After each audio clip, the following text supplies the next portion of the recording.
أعوذ بالله من الشيطان الرجيم بسم الله الرحمن الرحيم السلام عليكم ورحمة الله وبركاته زي ما القاري دوست محمد د یوټیوب چینل نه تاسو ته مخاطب یم. واقعا ما د حضرت آدم علیه السلام شروع کړی ده. سلور مقرب فرشتي هغه مې پکې یاد کړو. حضرت اسرائیل علیه السلام دا خاوره راوړه او دا خاوره په کوم ځای کې پریوته؟ مکه مکرمه بیت الله شریف سره خوا کې. کله چې دا خاوره راجمع شوه نو رب العالمین 39 ځله یو کم 40 پیرې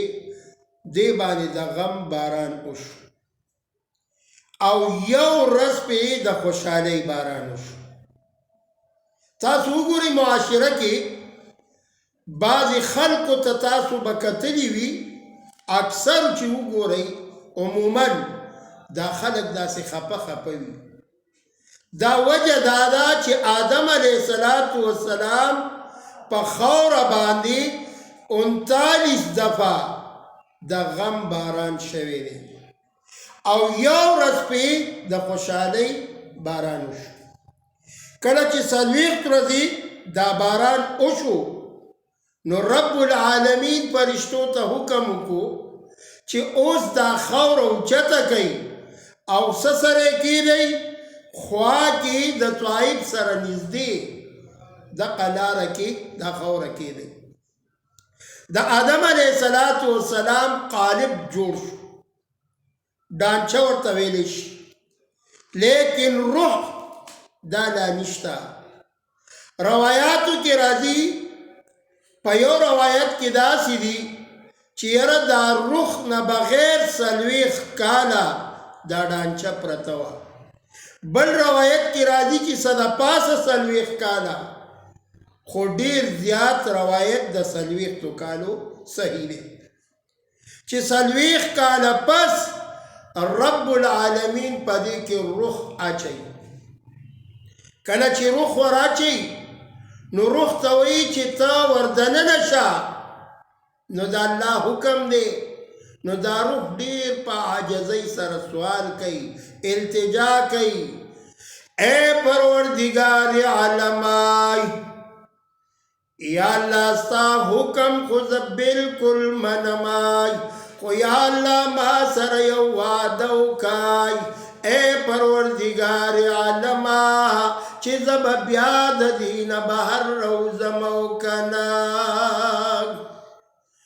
رب العالمین ورته فرمای اے روحای بالکل دننه لاړ شه، صحیح ثبت وخت تیری، کم ځای کې به 10 کاله تیری، کم ځای کې به 20 کاله تیری، کم ځای کې به 80 کاله تیری، کم ځای کې به 100 کاله تیری. یعنی الله پاک ورته وفرمایل چې ته به څه حصه تیری، عمر به تیری، زه د سره وعده کوم چې بیا به دې را بهر کومه، ځکه موږ او تاسو باندې مرګې به یو ځل راځي. ولی الله پاک چې کم آدم علیه السلام کې دا روح ور اچي نو د هغې سره وعده وکړله. آدم علیه السلام روح دا داخل شو، چې کم وخت کې روح ور داخل شو نو آدم علیه السلام په دقه وخت کې خوځېدل شروع کړو، یعنی جلتی کوله. نو رب العالمین ورته وفرمایل چې جلتی مه کوه، ځکه په جلتی باندې انسان تاواني کیږي. التعجیل من الشیطان او التاخیر من الرحمن. شیطان هغه جلتی کړې ده او رب العالمین فرمایي وای ما تعدیل نه ده کړې، زه خو کن فیکون ذات ما، خو ای بندگانو تاسو ته زه تعلیم در کوم چې زه یو کار کومه نو هغه په تاخیروالي سره کومه، تاسو چې یو کار کوئ نو تاخیروالی پکې کوئ داسې په جلتۍ مه پاسئ یو کار ته هر یو کار په مشورې سره کوئ او په تاخیروالي سره کوئ دې کې به خیر او برکت وي روح د آدم علیه السلام جسې ته یعنی مجسمې ته ورداخل شو نو آدم علیه السلام دغه وخت کې انټوشې چې ورته موږ او تاسو وایو ګوره د یو انسان په بل انسان باندې حق دا دی چې څوک انټوشې وکړي نو هغه انټوشې والا به وایي الحمدلله نو جواب به فوراً چې څوک یې واوري هغه ووایي چې یرحمکم الله نو رب العالمین آدم علیه السلام ته جواب ورکوي چې یرحمکم الله اے آدم علیه السلام تا باندې دې زما د طرفه رحمت وي ولې موږ او تاسو به هم د قبرونو نه چې کله انسانان راپاسي موږ ټول به د قبرونو نه راپاسو په ورځ د قیامت باندې اسرافیل علیه السلام شپېلۍ چې وغږوي بس د قیامت ورځ بشي د قیامت ورځ ډیره سخته ده الله دې موږ او تاسو ته اسانه کړي نو انسان چې د قبر نه راپاسي نو دی به انټوشې کوي نو چې دی عادت دلته په دنیا کې داسې وي وخت یې داسې تیر کړی وي چې دله انټوشې راځي او دی په دې باندې عادت وي دا ژبې عادت کړي چې الحمدلله او بیا چې څوک یې اوري هله پکار دي چې ووایي چې یرحمکم الله نو عرض دا چې آدم علیه السلام کې روح مجسمې ته وردننه شو نو دا روح بیا پروتو آدم علیه السلام کې په وینې پرنګې چلنې کولو خو روح دا به انسان نه خامخا فرواز کوي د چا چې څومره عمر وي امق عمره به روح به دننه وي اخر به دا روح بیا پرشتې راځي او څه په رومالونو کې ونغاړي نو دوه ځایونو ته دا روح بیا تکل کوي چې کم انسان نیکعمله وي د نیکعمل انسان روح هغه به علیین ته ځي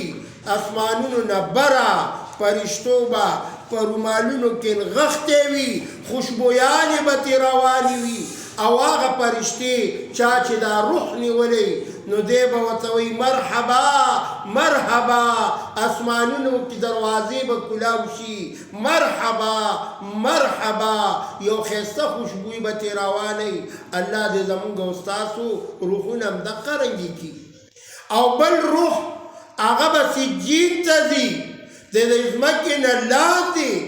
خو هغه به د بدبخته انسان وي کم انسان چې دنیا کې بدبخته وي ازلی بدبخته وي څنګه والدینو احترام یې نه دی کړی الله سره تعلق نه دی ساتلی پر رب العالمین دې ته بدبخته انسان وایي زړه چیرړه بیکاره غوندې چیرړه کې دا روح راونغښتلی شي او بدبویانې ترېنه روانې وي د ځمکې لاندې تل ته چې ځي فرشتې هم ورته وایي چې او بدبخته روحه کاش چې بلکل موږ تا لاړو راغلی نه وې دومره بدبویي نو رب العالمین دې زمونږ او ستاسو روح علیین ته داخل کی علیین کې به د جنتیانو روحونه وي خوشحاله خوشحالي به وي ځکه موږ او تاسو دې دنیا کې څه امتحان له الله را لېږلي وو چې هغه امتحان د الله عبادت دی د آدم علیه السلام واقعه روح ور داخل شو او د روح نه بعد به د آدم علیه السلام واقعا مکمل ز مخکې بوزمه انشاءالله فرشتو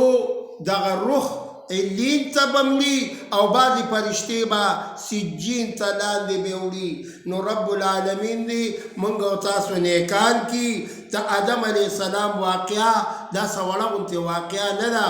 د دې کې د آدم علیه السلام قد به ښودلی کېږي چې دی څومره لوړوالی و اوچتوالی و څومره چوړهي وه یعنې پلنوالی څنګه د آدم علیه السلام مبارک رنګ و څومره یې ښایسته ښایست و ښایست په هکله کتابونه لیکي چې د آدم علیه السلام رنګ د بادام غوندې ښایسته و څنګه چې بادام ښایسته دی رنګ یې ښایسته دی داسې د آدم علیه السلام حسن او لوړوالی دا ډېر اوچت و هغه به رفتن په رفتن زه بیا تاسو ته ښیم انشاءالله آدم علیه السلام واقعه شروع ده او مخکې انتظار کوئ را روانه ویډیو کې به انشاءالله د دې نه مخکې زه دا قصه تاسو ته شروع کوم الله پاک دې موږ او تاسو نیک عمله کړي او الله دې موږ او تاسو له د نیک اعمالو کولو توفیق راکړي زما نوم دی انقاري دوست محمد یوټیوب چینل کې تاسو ته مخاطب یم 0312 83 4 83 53 په خپلې مو ګورئ بچو ته مو ښایي دا ښایسته